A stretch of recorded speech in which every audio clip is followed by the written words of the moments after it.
Hi ladies and gents, so here's your tutorial on the worksheet that you're assigned for today on exponential growth and decay word problems. So the last couple of sections you did have to do graphs, but now we're going to look at the applications or some word problems with them, which are pretty basic.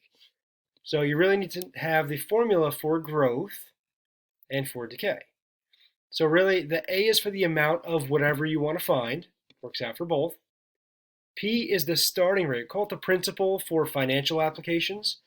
But it's whatever starting number that you have. So P is the starting number. Also could be A sub 0, but we have P here. This is 1, so number 1 plus whatever rate. Your rate, by the way, has to be in decimal form, so I'll talk about that. And then you raise this all to the T power, which is time. So typically whatever time the rate takes to accomplish. Notice in the decay problem, you have the amount, you have the principal, the starting amount, then 1 minus the rate, of course, because decay goes down, so minus is in there, and it's to the T power.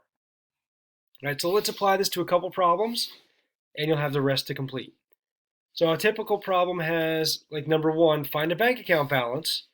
If the account starts with 100, there's your starting amount, your P value, has an annual rate of 4%, and the money left in the account after 12 years.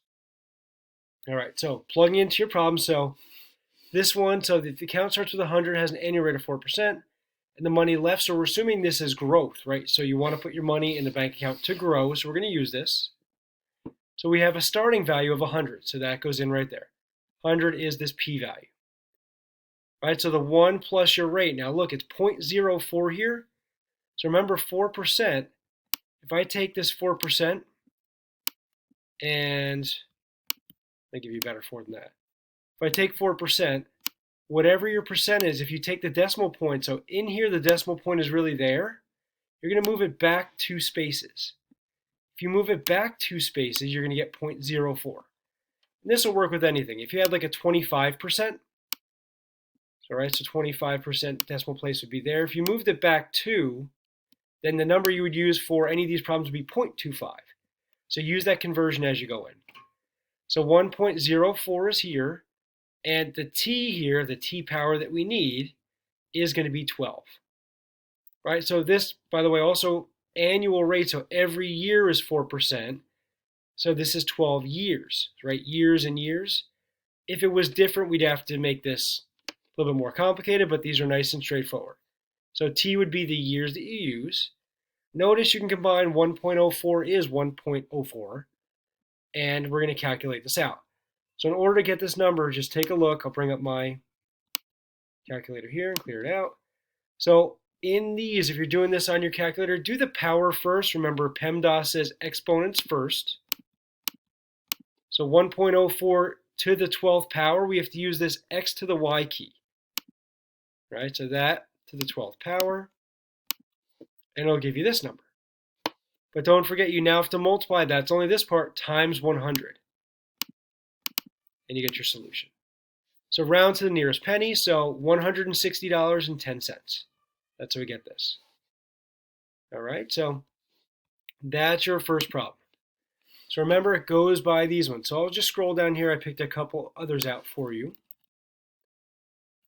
So number 3, so bacteria can multiply at an alarming rate. So again, multiply is growth.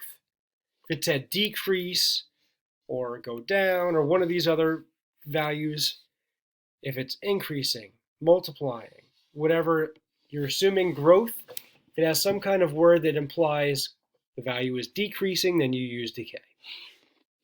So notice my formula here. So this is the A equals P times the 1 plus R to the T. But you don't see the whole 1 plus R in there. So let me go back. Bacteria can multiply at an alarming rate when each bacteria splits into 2 new cells, thus doubling. So this doubling is key here. You're going to see doubling, tripling, quadrupling, whatever. So if we start with only 1 bacteria, which can double every hour, how many bacteria will we have by the end of 1 day? So starting value, start with 1, so there's my 1. Now there's no 1 plus R here because we're talking about doubling. So if you have doubling, you put a 2 in there. Really, it's a 1 plus a rate of 1, so there's your 2. All right, so if we had tripling, put a 3 in there, quadrupling, 4, and so forth.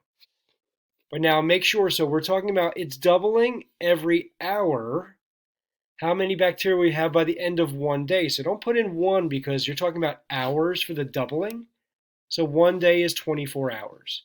So make sure you have the right unit for that.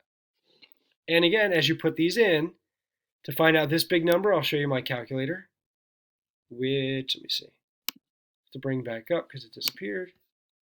All right, so here's my calculator.